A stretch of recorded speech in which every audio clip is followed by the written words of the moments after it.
이 솔로몬이라는 인물은 많은 신앙인들의 마음 가운데 어떤 귀감이 될 만한 인물로 영원히 남아 있을 사람입니다. 그가 보여주었던 지혜, 하나님을 향한 그 간절한 소원과 그것에 대한 응답으로 그에게 보여진 신적인 지혜는 현재뿐만 아니라 앞으로도 많은 신앙인들이 얻기를 바라는 그런 목표가 될 것이 틀림없습니다. 성도님들은 성경 속에서 어떤 장면이 가장 슬프신가 한번 여쭤보고 싶습니다. 많은 장면이 있을 것입니다. 그리스도께서 처절하게 순환을 당하시고 십자가에 달리시는 장면이 그렇습니다. 바울 사도가 고난을 받는 장면이 그렇습니다. 또한 믿음의 선진들의 순교의 장면이 참으로 우리의 마음을 아프게 합니다. 그러나 저 개인적으로 누군가 저에게 성경에서 가장 마음 아픈 장면이 어느 부분인가 물어본다면 바로 오늘 우리가 함께 읽은 이 장을 말할 것 같습니다. 솔로몬의 타락입니다. 성도님들은 도대체 이 장면을 믿으실 수 있으시겠습니까? 영광스러운 성전을 지었던 그가 자녀들을 제물로 바쳐야 하는 그모스와 몰록, 그 저주스러운 우상을 위해서 제단을 만들었습니다. 자신이 거느린 여인들을 위해서 그들 한 명 한 명의 집요한 요구에 따라 셀 수도 없는 산당을 만들었고 그들이 우상에게 제사하도록 도왔습니다. 그리고 9절에 이렇게 말씀하십니다. 솔로몬이 마음을 돌이켜 여호와를 떠났다. 우상을 제사하는 산당을 짓고 우상 숭배를 적극적으로 돕다가 결국에는 그의 마음이 여호와 하나님을 떠나 버렸습니다. 오늘 우리에게 던져진 질문은 이렇게 충격적인 그의 타락은 도대체 그 이유가 어디에 있는가 하는 것입니다. 과연 솔로몬에게는 도대체 무슨 일이 일어났던 것일까요? 우리가 기억하는 것처럼 솔로몬이 하나님을 위하여 지혜를 구했을 때에 하나님께서는 그에게 지혜뿐만 아니라 다른 많은 귀한 것들을 함께 약속하셨습니다. 열왕기상 3장 이렇게 말씀하십니다. 내가 또 너의 구하지 아니한 부와 영광도 내게 주노니 내 평생의 열왕 중에 너와 같은 자가 없을 것이라 이렇게 말씀하십니다. 하나님께서는 그 약속을 신실하게 이루셨습니다. 4장부터 성경을 읽어보면 정말 엄청난 부와 영광을 그가 누렸다는 것을 우리가 알 수 있습니다. 유다와 이스라엘의 인구가 바닷가의 모래같이 많게 되었습니다. 솔로몬의 다스리는 그 힘이 온 이스라엘 땅뿐만 아니라 북쪽으로는 유프라테스 강까지 그리고 남쪽으로는 이집트 국경까지 다다르게 되었습니다. 그리고 그 지역에 속한 나라들은 솔로몬에게 조공을 바쳤습니다. 솔로몬이 가진 재산은 말이 4만이었고 마병이 1만 2천이었고 그 모든 평화와 부를 기반 삼아서 하나님의 영광스러운 성전을 건축하게 됩니다. 솔로몬이 건축한 하나님의 성전 그리고 그의 왕궁과 지혜는 보는 사람마다 할 말을 잃게 만드는 압도적인 영광을 가지고 있었습니다. 솔로몬의 명성을 듣고 시험하러 왔던 스바의 여왕이 그를 만난 이후에 열왕기상 10장에 이렇게 이야기합니다. 내가 내 나라에서 당신의 행위와 당신의 지혜에 대하여 들은 소문이 내가 그 말을 믿지 아니하였더니 이제 와서 친히 본즉 내게 말한 것들은 절반도 못 되니 당신의 지혜와 복이 내가 들은 소문보다 더하도다. 당신의 하나님 여호와를 송축할지어다. 이렇게 탄성을 보내며 자신의 나라로 돌아갔습니다. 놀라운 것은 이 세상 가운데 그 누구도 부럽지 않을 만큼 모든 것을 다 가진 솔로몬이 우리가 함께 읽은 11장에 와서 갑자기 변한 것처럼 그 모습이 나타난다는 것입니다. 주목할 것은 우리가 읽은 본문 가운데 그의 타락과 관련하여서 아주 중요한 암시 하나가 들어 있다는 것을 발견할 수 있습니다. 1절에 이렇게 말씀하십니다. 솔로몬 왕이 바로의 딸, 자신의 정식 부인 이외에 이방의 많은 여인들을 사랑하였으니. 2절에 저희와 서로 통하기 말라 하였으나 솔로몬이 저희를 연애하였더라, 이렇게 말씀하십니다. 일반적으로 고대의 왕이 다른 나라의 여인들과 결혼할 때에는 외교적인 목적으로 다른 나라와 평화와 우정을 위해서 결혼하는 경우가 일반적이었습니다. 그런데 가만히 한번 생각해 보십시오. 지금 솔로몬이 과연 어떠한 상황입니까? 그는 이스라엘 역사상 가장 강하고 부유한 나라를 다스리고 있습니다. 그 누구도 감히 그를 위협할 수 없는 수준의 압도적인 영광을 누리고 있었습니다. 그런데 왜 이런가? 왜 후궁이 700명이고 첩이 300명인가? 할리우드 배우 중에 휴 그랜트라는 미남 배우가 있습니다. 아주 예전에 그가 출연한 노팅힐이라는 로맨틱 영화를 보았는데, 이 남자인 제가 봐도 너무 잘생기고 멋진 사람입니다. 얼마 전에 그가 이런 주장을 했습니다. 좋은 결혼 생활을 유지하는 비밀을 알고 있다. 그것은 바람을 피우는 것이다. 사람이 결혼 후 40년 동안 일부일처제로 지내면서 결혼 생활을 충실하기란 불가능하다. 결혼 후에는 누구나 질투하고 소유욕을 가진 채 지루하게 살게 된다. 하지만 결혼을 포기하면 당신은 여전히 로맨틱하고 재밌고 섹시한 삶을 살 수 있다. 이렇게 주장을 했습니다. 물론 그는 결혼한 적이 한 번도 없습니다. 그러나 최근에 4번째 혼외 자녀를 얻었습니다. 그는 할리우드에서 유명한 바람둥이입니다. 혹시 이 이야기를 들으면서 누군가의 얼굴이 겹쳐 보이시지 않으십니까? 물론 어떤 학자들은 1000명이라는 여인들의 수는 솔로몬의 통치 전체를 통틀어서 그를 수종들었던 여인이다, 이렇게 설명을 합니다. 그러나 그럼에도 불구하고 한 가지 확실한 것은 솔로몬은 그냥 여자가 너무 좋았던 것입니다. 솔로몬이 정치적으로 다른 여인들과 함께할 이유는 단 하나도 찾아볼 수 없습니다. 이름도 다 외우지 못할 1000명의 여자들, 수많은 이국적인 여자들을 매일 품으면서도 마음에 만족이 없어서 끊임없이 다른 여자를 꿈꾸는 욕망에 빠져버린 왕, 그렇게 결론을 내리는 것이 자연스러울 것입니다. 이러한 맥락에서 열왕기상 앞쪽을 읽으면서 새롭게 보게 되는 것은 솔로몬의 부에 대한 설명이, 그의 부에 대한 열망이 뭔가 도에 지나친 것과 같은 그런 인상을 받는다는 것입니다. 10장에 말씀하시기를 솔로몬이 세금을 걷어들이는데 금이 660달란트다라고 합니다. 파운드로 환산하면 5만 파운드입니다. 킬로로 계산하면 20톤이 넘는 양입니다. 1년에 금을 20톤씩 세금으로 걷는다는 것이 상상이 되십니까? 솔로몬은 자신이 마시는 그릇은 다 금으로 만들었습니다. 궁전의 모든 기물도 다 금으로 만들었습니다. 지금으로 비교하자면 온 집안에 명품 그릇 세트로 채운 것입니다. 의자도 고급 의자입니다. 상어로 만든 보좌에 그것을 또 금으로 입히고 사자 12마리를 양옆으로 세웠습니다. 솔로몬의 궁전에 들어가면 그 누구라도 감히 눈을 똑바로 뜨고 쳐다보지 못했을 것입니다. 그 엄청난 화려함 앞에서 압도되었을 것이 틀림없습니다.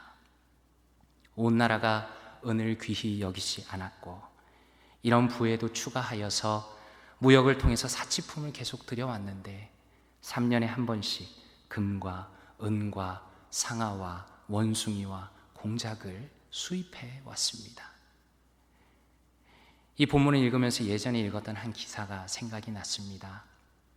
대한민국 국토교통부에서 1억 원 이상의 수입 자동차를 누가 소유했는가에 대한 자료를 내어놓았습니다.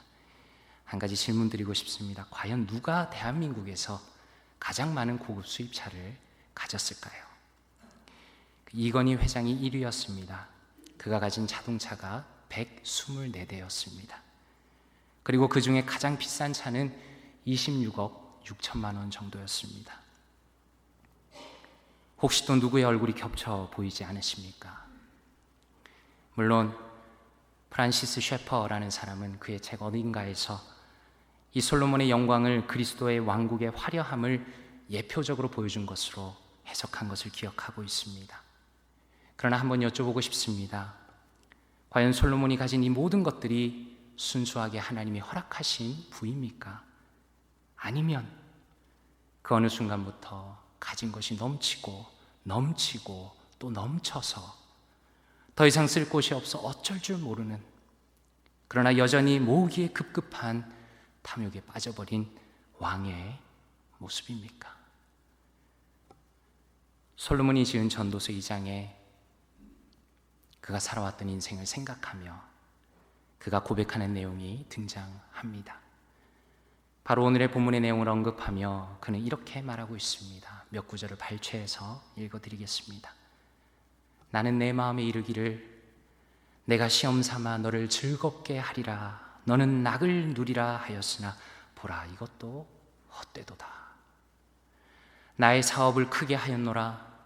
내가 나를 위하여 집들을 짓고 포도원을 일구며 나를 위하여 집에서 종들을 낳기도 하였으며 은금과 왕들이 소유한 보배와 여러 지방의 보배를 나를 위하여 쌓고 또 노래하는 남녀들과 인생들이 기뻐하는 처첩들을 많이 두었노라.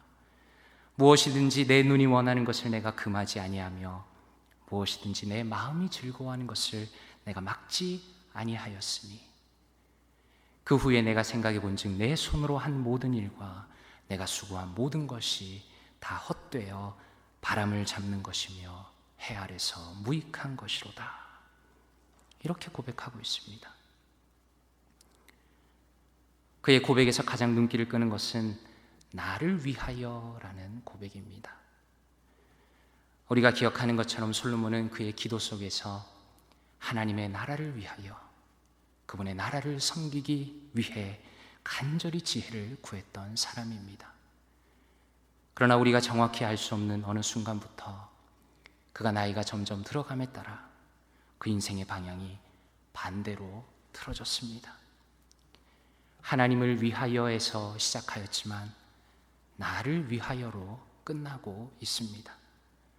나를 위하여 집을 짓고 밭을 일구고 나를 위하여 정원을 꾸미고 나를 위하여 재물을 모으고 나를 위하여 처첩을 두는 것, 순전히 나를 위해서 살아가는 인생, 그것이 바로 변질되어 버린 솔로몬의 인생이었던 것입니다. 하나님을 위하여 살겠다라는 그 마음을 잃어버린 솔로몬은 결국 그 종착지가 어디였는가? 우상 숭배였습니다. 죽어 있는 것을 섬겼습니다. 목석을 섬겼습니다. 피조물을 섬겼습니다.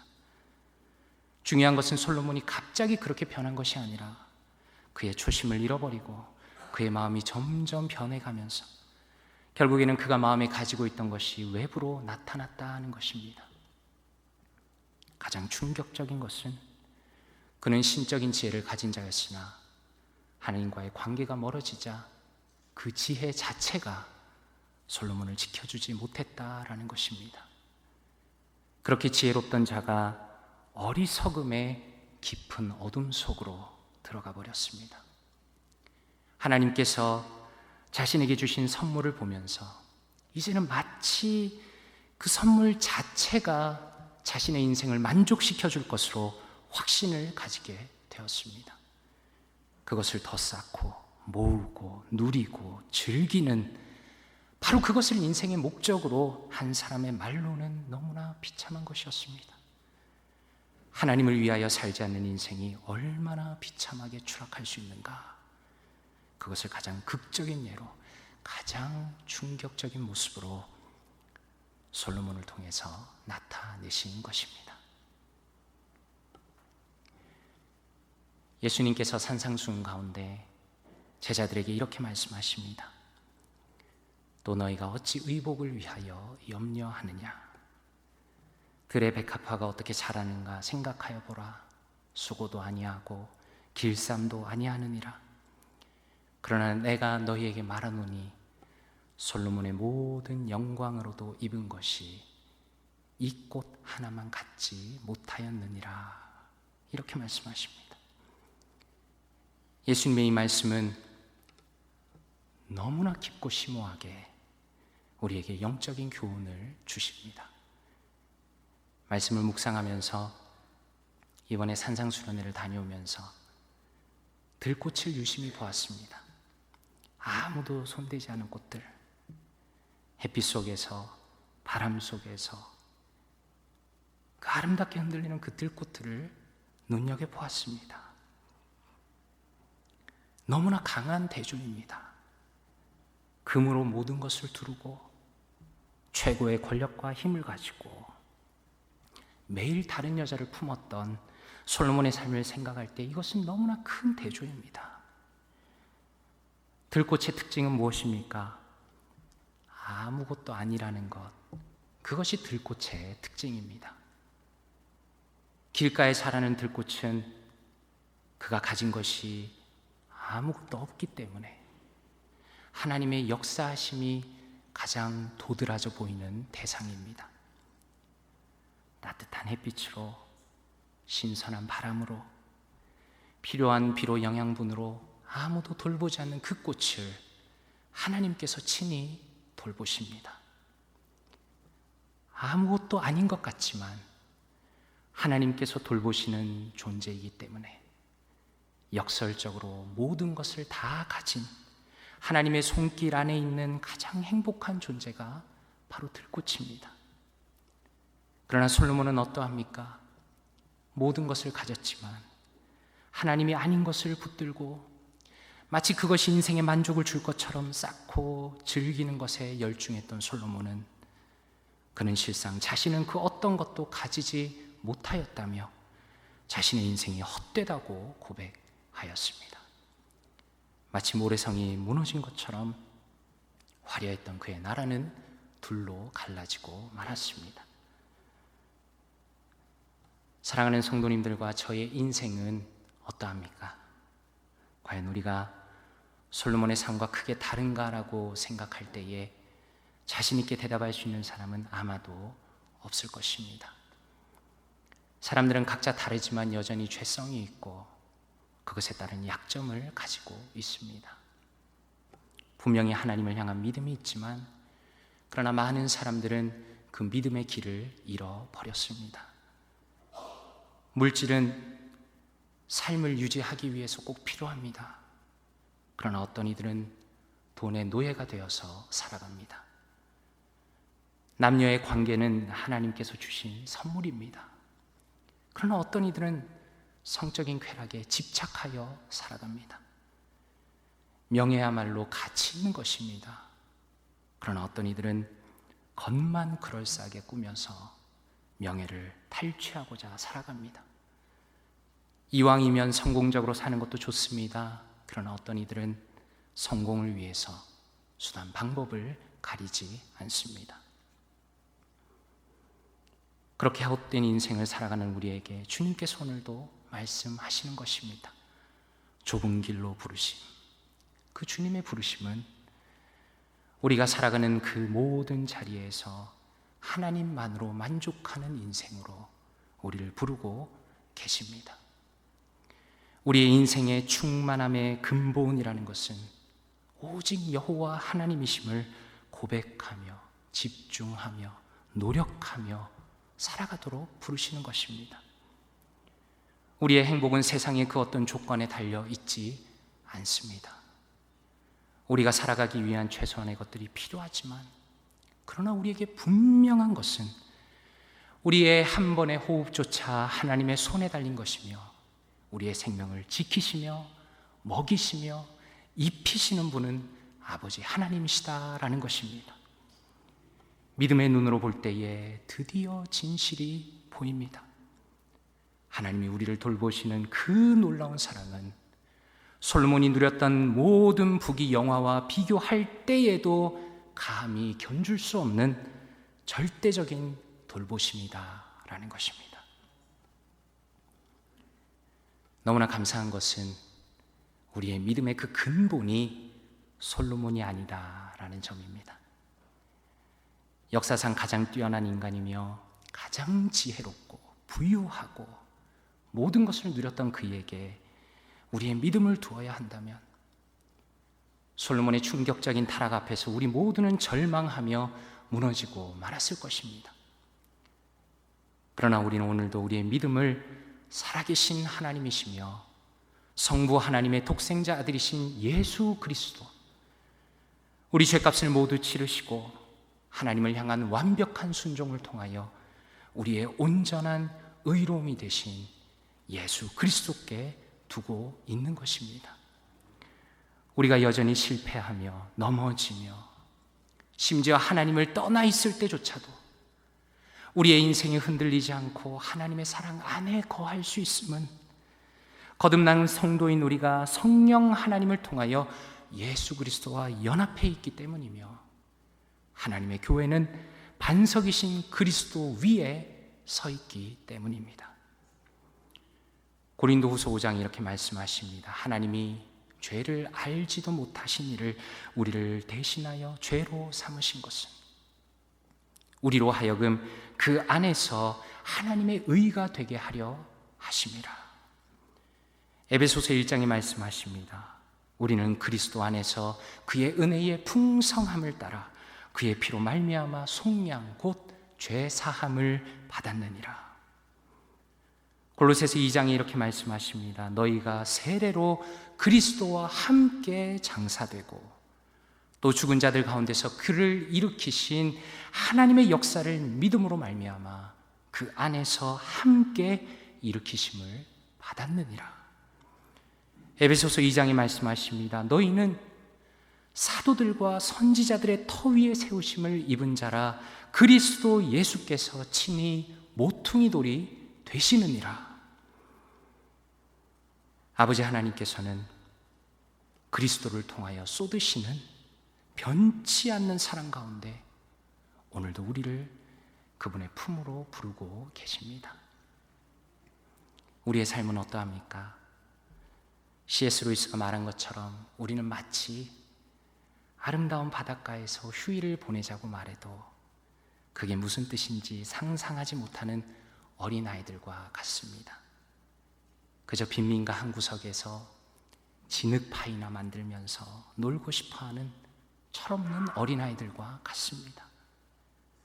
하나님이 아닌 것에 담닉하며 그것으로 나의 허전한 마음을 가득 채울 수 있을 것이라고 착각하며 참되신 하나님을 멀리하고 그 깊은 은혜의 세계로 들어가지 못하고 오히려 인생의 악수만 두고 있는 그렇게 연약한 우리들입니다. 그러므로 이제는 우리의 삶의 방향을 틀어야 합니다. 우리의 마음을 하나님 안에서 새롭게 해야 합니다. 세상에 속한 그 어떤 것도 참 행복이 아님을 고백하며 하나님 안에서 들풀과 같은 존재로 살아가기를 결심해야 합니다. 절대적으로 하나님만 의지하며 살아갈 것을 다짐하고 그 좁은 길을 힘써 걸어가고자 결심할 때에 그리스도와 동행하는 참된 행복의 길을 우리가 경험하게 되는 것입니다. 들풀처럼 아무것도 없어도 모든 것을 가진 사람, 그 어떤 고난과 어려움이 와도 하나님이 함께 하심을 영의 눈으로 바라보는 사람, 한 번의 호흡 속에서도 하늘아버지의 사랑의 손길을 의식하는 사람, 내 인생의 모든 것을 잃어도 하나님이 함께 하신다면 그것을 행복이라 부르는 사람, 우리는 그런 사람을 가장 영광스러운 이름으로 성도라고 부릅니다. 말씀을 맺겠습니다. 한국에 있는 친구와 얼마 전에 연락을 나누었습니다. 저와 동년배인데 저보다 훨씬 공부도 잘하고 또 신앙도 좋은 친구이지만 집안이 가난하고 건강이 심히 약하여서 여러 가지 어려움을 겪는 친구입니다. 우리의 인생이 살기가 쉽지 않다는 서로의 자조적인 내용을 주고받으면서 마지막에 그 친구가 보낸 카톡의 내용이 이것이었습니다. 그래도 소망이나 희망의 빛이 있었으면 좋겠다.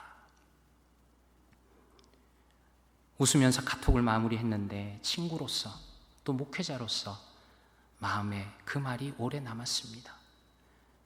우리가 살아가는 인생 속에서 어떤 소망을 가지고 있는가? 모든 것이 헛되게 흘러가는 이 세상 속에서, 그리고 들풀과 같은 인생 속에서 어떤 소망이 있는가? 사랑하는 성도님들의 하루의 인생 속에서 우리를 포기하지 않으시고 오늘도 역사하시는 하나님의 일하심을 발견하시길 바랍니다. 그리스도의 절대적인 사랑을 확신하시길 바랍니다. 어떤 상황 속에서도 하나님께만 소망을 두고 말씀을 통해 위로를 얻고 하나님과 믿음으로 동행하시며 그분을 위해 살아가시는 사랑하는 성도님들 되시기를 주님의 이름으로 축원합니다. 함께 기도하겠습니다.